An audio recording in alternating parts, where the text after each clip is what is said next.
Well, okay, it's the case. Thank you very much for joining us. I was told that it is your very first live online interview in China, so it's really an honor to have you here. Just want to let you know before this interview that at this moment we have already had more than 3 million netizens online. They watched your speech and now they are waiting for the interview, and the number is still increasing. Well, you just delivered a public speech at Beijing University. But generally speaking, what's your expectation for Chinese young people? Well, I think they're very lucky, particularly those that are at university, because what they're learning today will make a huge impact on the world. China, in terms of its improving itself, in terms of what it can do to the rest of the world, there's a high expectation, and this is the generation that gets to get out there and make it a reality, whether it's health breakthroughs, energy breakthroughs, the magic of software, taking artificial intelligence to a new level. So, a lot of expectation from the young generation. Mm-hmm. So, do you think education really matters? That's why I asked the question, because I collect one question from some young students. They say, "Shall we drop out of college to start our own business, just like what Bill Gates did 40 years ago?" So, what's your advice for them? Well, I don't think there's anybody who enjoys school as much as I do. Even today, I take a lot of online courses. There's a company called The Learning Company. I'm always buying their lectures and watching those. And so I do think my reading and taking lots of courses and loving learning was a big part of my success. And today in my foundation work, I need to learn, and I get to learn about broad areas like agriculture or biology. And I think having a deep sense of curiosity that I developed in school allows me to keep loving this job and learning what I need to know. So the idea that learning is less important, I think that's wrong. I think today continually learning and understanding so many subjects, you can see the interrelationships between them. I think it's a complex world. Solving tough problems means having a lot of deep knowledge. So both reading and learning in a hopefully broad way is more important than ever. Mm-hmm, mm-hmm. I think there are so many people, Chinese people, they just want to copy your way, but they don't understand the situation you were facing at that moment, right? But anyway, now you are wearing many hats, such as the entrepreneur, software engineer, philanthropist, father of 3 children, and husband of your wife. My question is, in which role do you think you've done the best, and why? Well, my wife and children will get to judge how well I'm doing with them. They're all doing well, so I feel very lucky about that. But obviously anything they need is my top priority. The foundation work. It's my job. I love my job. Mm-hmm. This will be the career for the rest of my life. And my partner in figuring out the strategy and sharing what's working, what's not, is my wife, Melinda.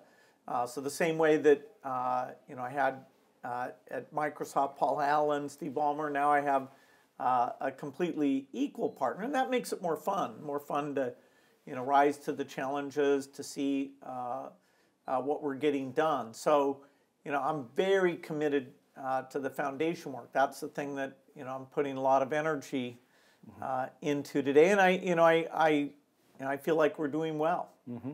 So let's talk more about the philanthropy. Being the founder of Microsoft, you're quite well known in China because Microsoft has changed the way that everyone works and lives. But as I remember, in 2008, you decided to shift your full-time job from Microsoft to the Gates Foundation. Instead of making money, you started spending dollars on philanthropy. So why did you make such a decision, and why at that time?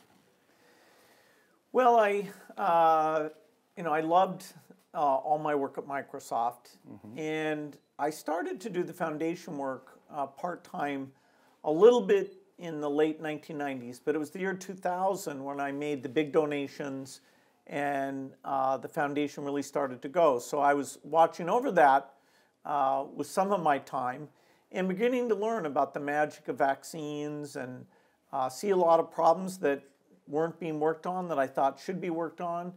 And by 2008, I felt that my unique contribution was more in the foundation work. Now, maybe that was selfish because, for this phase of my life, I think it's, where I'm backing scientists and encouraging people and traveling the world talking about what we still need to do to help developing countries.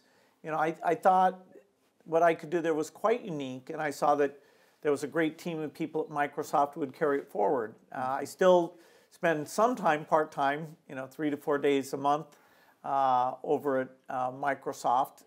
That's fun, but nowadays it's mostly foundation work, and it's great fun as well.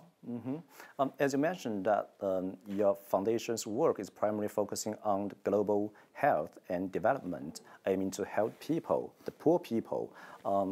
Just want to ask that, why you choose these areas as the foundation's priorities, and could you please give us some detailed example to introduce that? What's your biggest achievement so far? Well, the work we do is about the diseases that affect poor people, and these are mostly the infectious diseases, diarrhea, pneumonia. They're the things that we still have 6 million kids every year who die before the age of 5. Now, back in 1990, that was 12 million, and so it's a huge reduction, and our foundation is proud that, particularly through our work in vaccines, we've made a significant contribution to that reduction. And so all the big infectious killers, malaria, tuberculosis, HIV, we built teams of experts. We work both on the research and development, so creating drugs and vaccines for these diseases, but also the delivery, taking the tools that we have, like bed nets, and making sure those get out to everybody who's at risk of that disease. Here in China, our particular focus has been HIV and tuberculosis, and we've seen a lot of good success. If the same number of children were dying today as in 1990, there'd be over 100 million children who are alive that wouldn't be alive, and so that's probably our biggest accomplishment. We're also very excited that we're very close to having polio be eradicated. So far this year, there's been 4 cases, and we're hoping this is the last calendar year that we ever have cases. And then we wait 3 years to make sure we haven't missed any. And then if that is successful, it'll become the second disease after smallpox. So I'm, thrilled that we're on the verge on that incredible milestone. I'm a journalist focusing on international news, and I've been to many poor countries and war zones over the past years. I often feel, powerless because the issues affecting the poor people look so complicated. So my question is that, what do you think are the biggest challenges that your foundation is facing? Financial problems, inadequate technology, or cultural differences? Well, it is a challenge to deliver all these things. The governments in poor countries are often very weak, with limited capacity or even sometimes corruption. And so we really have to think about designing the tool. If we're making a new seed that's more productive, will the farmer want to use it? Does it fit to exactly their conditions? If we have a new medicine that we have to keep cold, do we have some way to make sure that happens? And that's when we have a partner here in China, ACMA, who's made some incredible passive refrigeration devices working with us that help on that a lot. So we have to be realistic about the delivery. But the progress is there. Every year I go back, I can see less kids dying of malaria, less kids dying of diarrhea. if the first time you see it, if you're used to being in the U.S. or China, it is a little bit stunning, because you see that even basic food adequacy is still a problem for hundreds of millions of people. Okay, so let's come back to Beijing. I hear that your foundation's Beijing office will celebrate its 10-year anniversary, right, this year. So my question is, not many Chinese exactly know how it works. So what's your mission in China, and any major progress or challenges that you want to share with us? We started out primarily with the focus on helping China with the top infectious diseases and with tobacco. So we had HIV, tuberculosis, and then smoking. As we've gone on, we've seen that there's so much innovation in China, including how to lift people out of poverty, lots of innovative science. And so along with our work here in the country, we're finding in agriculture and in health the best innovations and the best companies, and partnering with them to help them get into these poor countries. Just this year, we did add, at President Xi's request, an engagement on poverty alleviation. And so whether that's nutrition or health, we'll participate in what is a high priority for the government, which is taking the last 50 million or so in extreme poverty and doing the best by 2020 to bring that down to near zero. In the annual letter earlier this year, I just quote here, well, you say that polio will soon be history. In our lifetimes, malaria will end. No one will die from AIDS. Few people will get TB. Children everywhere will be well nourished. So what makes you so confident to say so? Well, the great thing in all this work is that science will give us better tools. And although it's been proven to be very difficult to get an HIV vaccine, I feel confident within the next 10 years, perhaps even sooner, but in that time frame we'll have that. For nutrition, we're figuring out how to put into salt a lot of the micronutrients, including iron, that's been hard to get out to people. And so because of innovation, we'll be able to surprise people and make that progress. These are tough diseases, but new drugs, new vaccines, the pipeline of discovery is very, very strong here. And the beauty of infectious disease is you start to get the numbers down, then less and less people get infected. In fact, although TB worldwide is still growing, here in China there has been a good decline. So that is an example of what we hope to achieve in the rest of the world. But you once mentioned that the foundation will close down within 20 years after you and Melinda are not around anymore. Why is that? Well, the hope is that what our foundation is good at, which is these global health problems, that they'll be largely solved, and that I'm sure the world will have new problems, but it'll also have rich people who are alive and can understand what sort of skills and approaches should be brought to bear.